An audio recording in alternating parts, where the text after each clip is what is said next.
Hello दोस्तों welcome to my channel.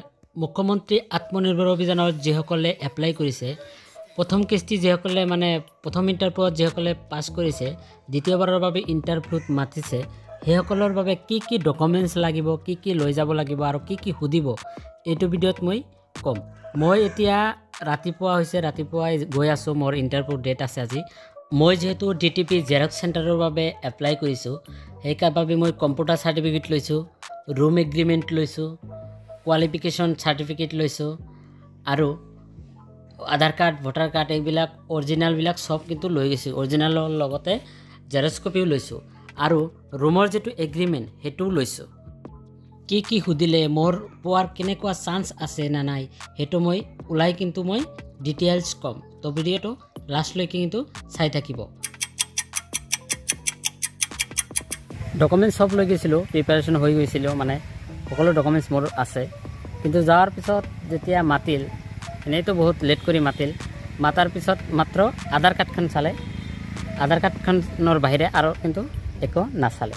মানে দোকানৰ পাৰপাছত কি কি ডকুমেন্টস আছে সেইবিলাক কিন্তু একো নাচালে।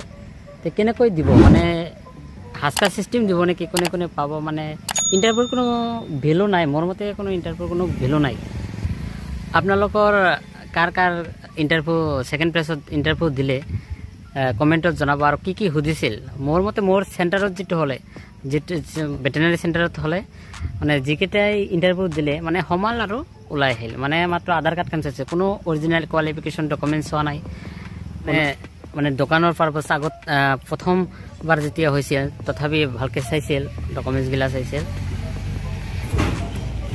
ডকুমেন্টস চাইছিল বা টেট লাইসেন্স চাইছিল, যেটো পাৰপাছত সোধপোছ কৰিছিল।